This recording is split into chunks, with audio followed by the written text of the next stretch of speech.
Surtout occupé banzemba Koffi Olomide mususu yana bêtise na kati. Banzemba ba faire rigoler yana bêtise na kati. Donc batutu bazomeka. Bara ndeti kindumba faut camoufler kana musala mobo. Donc oza ndumba olakisa ke oza ndumba parce que bandumba musupende batelema na nzela. Otune yo sala kindumba wanga na ondima te.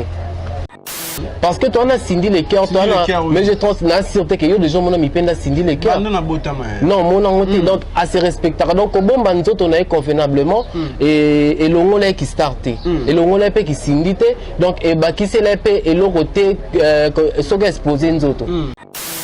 Mais c'est que mingi bandumba lelo ba comment camoufler on a quelque chose derrière quelque chose. Donc anendumba mais ayene na musique à se camoufler. Habiter na beta musique. Attends, ça qui nous manque ma musique, mais il va arrêter dans la musicienne.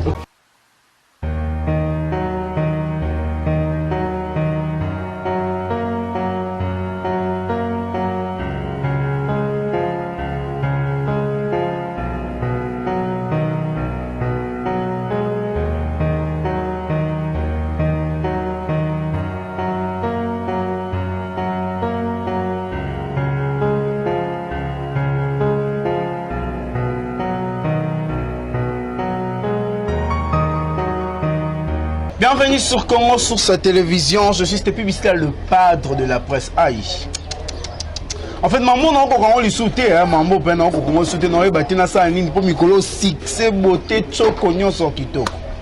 Hein? Bolinga biso pe boe pona nini succès on a encore kalanga on te na kabe na on Mikolo na succès na internet. Nanyo. Ah. Moutala succès na internet aux autres succès d'ambou. Je suis Stéphie Biscal, le padre de la presse. Avant de commencer cette belle tranche d'émission, j'aimerais bien saluer mon boss.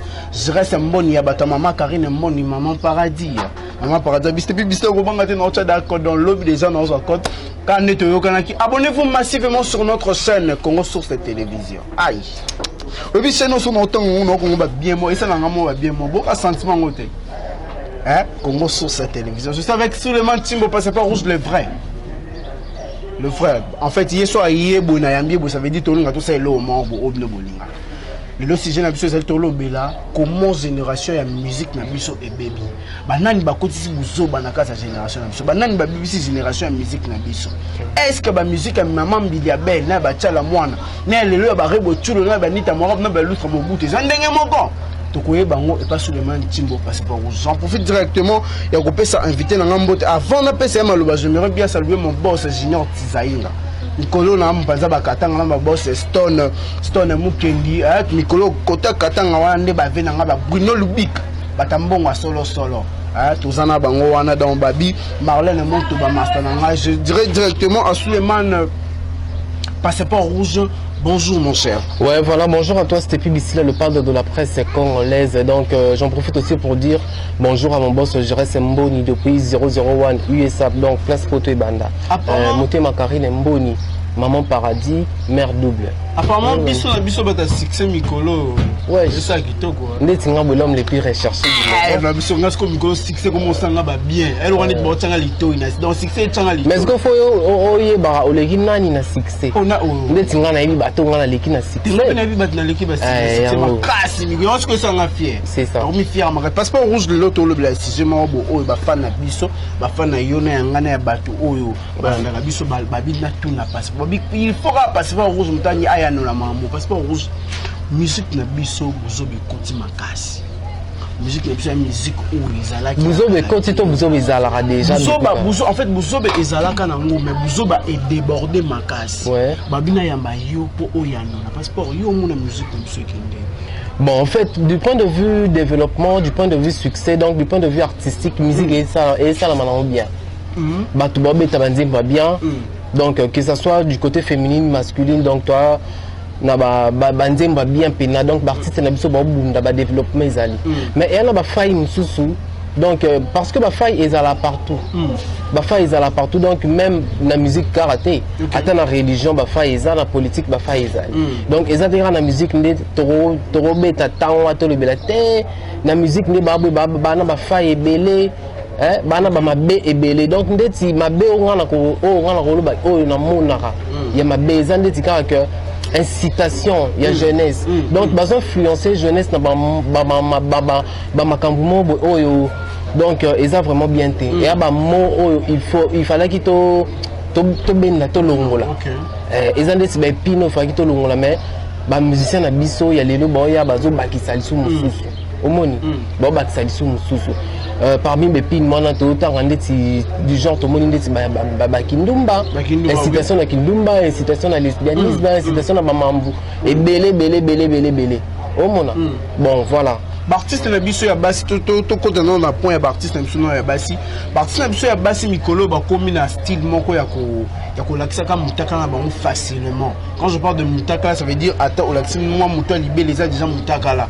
Par rapport ya ba maman na biso ya kala. Ba maman Mbili les a père au monde on sa musique mo ba ata otumbola mbanda mais dans le bon, dans le propre mais bango ce que ba mo beta yango ça veut dire to te kanzoto. Ouais, je baba ndeti kindumba kindumba faut camoufler kana musala mobo donc aux andumba olakisa ke ozandumba parce que bandumba musupende ba telema na nzela otune yo sala kindumba wanga na ondima te mais siko mingi bandumba lelo ba comment camoufler on a quelque chose derrière quelque chose donc anendumba mais ayene na musique à se camoufler habité na beta musique attends ça kindumba na sima musique mais Batbay Barak était na musicienne. Ok. Omoni. Batbay Barak était na musicienne. Est-ce que vous comprenez ma nom? Non, comment bien. Barak musicienne, continue. Donc, mutumsusu arane moyibi. To mutumsusu atika arane drogue. Parce que tout le monde a fait batumusu bakota na bakopa ba drogue. Mais ba camoufler on a ba sima ya ba boulangerie, ba sala ba blanchiment d'argent. Mais au monde attend musu camoufler on a donc musique à l'élope mingi ba musicien ba musicienne ba vraiment camoufler ba mbasala en réalité na sima musique donc il y a un de tonaranga tendet habillement na bango ba maman na biso kala bando la tabongo te to ndet na ba maman Biliabel to na ba maman Chala Mwana to za ba Pongolo ba Betima Sikini ba kufa pe à leurs âmes ba ne la tabongo te mais bazaki ba star mais mingi pe génération lelo autant la paix bangonio sopété parce que toi on a Cindy les cœurs toi mais je pense na sûreté que yo des gens mon ami penda Cindy les cœurs non mon angoté donc assez respectable donc au bon banzo on a convenablement et longo là qui starté et longo là qui Cindy donc et ba qui c'est la paix et le côté so ga exposer nzoto donc azara Cindy azaka star OK peut-être on soit l'équipe ba exposer banzoto wana na koyemba na mbongo na ki star à l'équipe on tombe souper na nyonso Omoni. Donc c'est comme ça. Tatiana Cruz a été arrêtée à propos de l'habillement. Et comme tu as un niveau, un artiste na biso pour l'habillement, un point de vue. Bon, tout d'abord, premièrement, nous avons protéger, nous avons battre, intégrité na yo moro. Intégrité na yo, dignité na yo, yo mom tout au bunda parce que ça Babylore ils a parmi Babylore ils a sans prix donc prix na ils a raté donc baso marangote ba teka on peut nulle part. Na sûreté que yo do tamona na winti bon boy quelqu'un au moni que té a batandi ba teka dignité ba teka tom sous confiance ba teka tom sous et le mo boy donc ils a parmi Babylore baso maraté ba teka répéter donc so déjà perdre en haut intégrité na on perdre en haut donc ils a déjà que pour na libé là et alors quoi qui talata les panzana to reculant au monde aura flou au monde aura elongé comme une dame par là je vais dire quoi yo est star et l'ingénieur constaté que c'est comme là t'as le quoi Cardi B ndé au comme star pédant international non 1 million de vies bah Cindy le cœur bah star international Afrique bien pourquoi pas le monde entier bah bien mais à la t'as descend bah Barbara Kanam n'a habité sur Barbara Kanam la diva africaine est-ce que déjà mon accoutrement y a moi si voilà.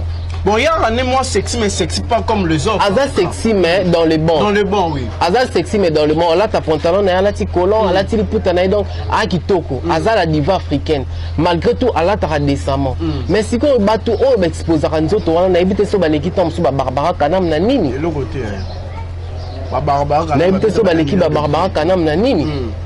Est-ce que l'équipe, on a royé, mais tout l'équipe, on a vu. Tout l'équipe, on a nini. Moi, je sais pas, je comprends pas.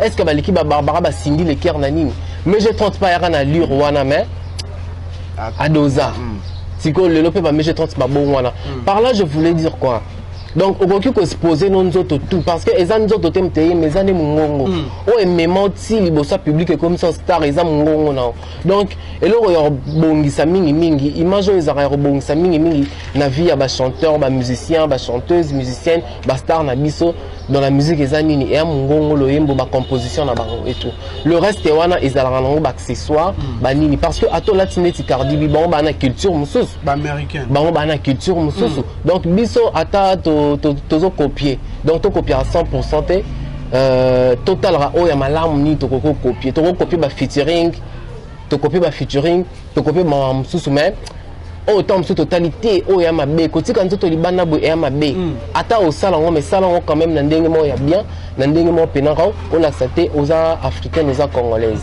ouais passeport rouge musique na biso ya lelo édiqué sous master musique na biso ya lelo et comme une bêtise oh ba la directement bana ou soit ba la directement bat comment ko finga mukolo comment on marquer mon colo directement tandis que musique ya papa Lotumba et ça qui non on peut se conseiller à Bolingo on peut se conseiller à venir par rapport ya mamouana leur en couille on a besoin de réponse c'est pas na par rapport ya mamouana point de vue dans les années ouais par rapport à mamouana tout dans le bagage musique bêtise et banda na on peut kala pour ça t'occuper banze ma Koffi Olomide mususu ya na bêtise na kati banze ba faire rigoler ya na bêtise na kati donc batutu bazo meka batutu ba meka mais il y a les siko pe na rope so raison en quelque sorte pourquoi parce que au moment où dit mutu azoyimba changa zemi na lemi ko vanda chez biso changa zemi na lembi matemelezanga Thompson donc mutu ayo kango Thompson mwana mwasi azoyo kango azana mémoire moko oyo eza faible ou soit ana personnalité faible donc à cause a influencer facilement influencer facilement makanisina ya comité nzembo et influencer ngai na luka na kende na luka tout monde difficile tout omoni on sent que degré ya influence o bazo apporter na kati ya génération na kati ya ba jeune na biso o bazata mususu na mémoire oyo donc ba na personnalité forte OK ba influence wana eza vraiment ya mabe wana ko tezaki exemple au monde nzembo mususu ne bandeni nango boye balaxi basi ba pesa na ba bise basi bazo s'embrasser on a la diva la liste ba la diva donc ezo pesa penzo loku monter en la musique na bola c'est ba maman o ezalaka te omoni bamambo o ezalaka o esalema te o non to mona te ba musique na biso ya kala donc ouais non rattraper na place le baki ke non maman Pongo Love maman Betty Masikimi to mona bango ba yemba